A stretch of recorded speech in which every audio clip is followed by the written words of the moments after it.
អាយុត្តមសាស្ត្រាចារ្យរដ្ឋមន្ត្រីក្រសួងសុខាភិបាលគុណភាពសុវត្ថិភាពនិងប្រសិទ្ធភាពនៃផលិតផលឱសថនិងវ៉ាក់សាំងគឺមានសារៈសំខាន់ណាស់ដើម្បីចូលរួមការអភិវឌ្ឍប្រព័ន្ធសុខាភិបាលកម្ពុជាឲ្យកាន់តែមានភាពប្រសើរឡើងរាជធានីភ្នំពេញព្រឹកថ្ងៃច័ន្ទ2កើតខែពិសាឆ្នាំម្សាញ់សពស័កពុទ្ធសករាជ2568ត្រូវនឹងថ្ងៃទី28ខែមេសាឆ្នាំ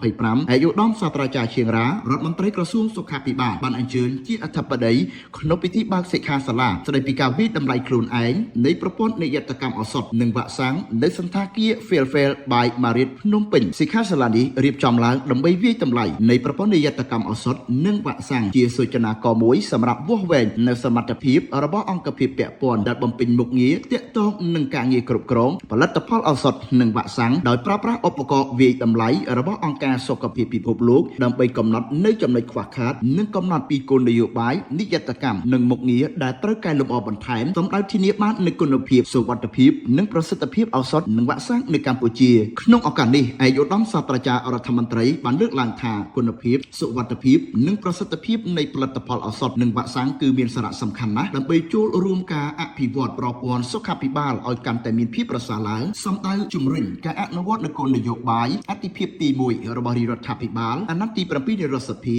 ដោយផ្ដោតលើការពង្រីកសេវាសុខាភិបាលឆ្ពោះទៅកាន់ការគ្របដណ្ដប់សុខភាពជាសកលនិងការអនុវត្តវិធានការគន្លឹះក្នុងវិស័យសុខាភិបាលឲ្យទទួលបានលទ្ធផលល្អប្រសើរស្របតាមសេចក្តីត្រូវការរបស់ប្រជាជនក្នុងការទទួលបាននូវសេវាថែទាំសុខភាពដែលមានគុណភាពសុវត្ថិភាពប្រសិទ្ធភាពប្រកបដោយសមធម៌ចាប់ពីមណ្ឌលសុខភាពរហូតដល់មន្ទីរពេទ្យគ្រប់កម្រិតឆ្លៀតក្នុងឱកាសនោះដែរឯកឧត្តមសាស្ត្រាចារ្យរដ្ឋមន្ត្រីបានផ្ដល់អនុសាសន៍ដល់អង្គសិក្ខាសាលាដើម្បីឲ្យប្រព័ន្ធនិយត្តកម្មឱសថនិងវ៉ាក់សាំងនៅកម្ពុជាអនុវត្តបានប្រកបដោយប្រសិទ្ធភាពខ្ពស់ក៏ដូចជាការលើកកម្ពស់ការផ្ដល់សេវាសុខាភិបាលប្រកបដោយគុណភាពនិងប្រសិទ្ធភាពខ្ពស់ដូចខាងក្រោមប្រធានអង្គភិបដែលកំពុងមានភារកិច្ចអនុវត្តនៅការផ្ដល់សេវាពិគ្រោះនិងព្យាបាលជំងឺត្រូវត្រួតពិនិត្យលើការប្រើប្រាស់ឱសថចរាចរណ៍ឱសថដែលត្រូវតែមានការទទួលស្គាល់និងមានលេខបញ្ជីការពីក្រសួងសុខាភិបាលព្រមទាំងត្រូវមានការប្រុងប្រយ័ត្នក្នុងការទទួលយកនៅឱសថជំនួយដែលមិនមានប្រភពអាចបញ្ជាក់បានត្រឹមត្រូវ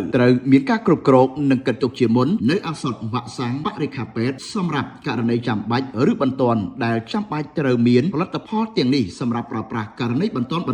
អ្នកប្រកបវិជ្ជាជីវៈសុខាភិបាលត្រូវមានក្រមសីលធម៌វិជ្ជាជីវៈក្នុងការចេញវិជ្ជាបញ្ជាឲ្យបានសមស្របនិងត្រឹមត្រូវទន្ទឹមនេះដែរចំពោះឱសថការីផ្ដល់ឱសថតាមវិជ្ជាបញ្ជាក៏ចូលរួមត្រូវពិនិត្យនៅវិជ្ជាបញ្ជាឲ្យបានហ្មត់ចត់ដែលត្រូវតាមនិយមវិទ្យាសាស្ត្រក្នុងករណីពិនិត្យឃើញថាវិជ្ជាបញ្ជានោះមិនសមស្របត្រូវស្នើសុំការបញ្ជាក់ឡើងវិញពីគ្រូពេទ្យព្យាបាលវិស័យឯកជនត្រូវសហការចូលរួមក្នុងផលិតកម្មឱសថចែកចាយការស្តុកទុកឲ្យបានស្របតាមនិយមស្តង់ដារសកលបន្តពង្រឹងបន្ថែមនៅការងារចុះធ្វើនិយត្តកម្មការងារវិតម្លៃចុះបញ្ជីការឱសថនិងវ៉ាក់សាំងជំរុញការរាយការណ៍ពីផលរំខានឱសថនិងវ៉ាក់សាំងពីគ្រប់ដៃគូពាក់ព័ន្ធពិនិត្យពីធនធានមនុស្សជាពិសេសឱសថការីដែលមានតួនាទីសំខាន់ណាស់ក្នុងការចូលរួមផ្ដល់សេវាសុខាភិបាលសាធារណៈជាទីបញ្ចប់អាយុត្តមសាស្ត្រាចារ្យរដ្ឋមន្ត្រីក្រសួងសុខាភិបាលស្នើឲ្យអង្គការដៃគូពាក់ព័ន្ធបន្តជួយឧបត្ថម្ភគាំទ្រក្នុងប្រព័ន្ធនិយត្តកម្មឱសថនិងវ៉ាក់សាំងនេះដើម្បីឈានទៅសម្រេចបានគោលដៅ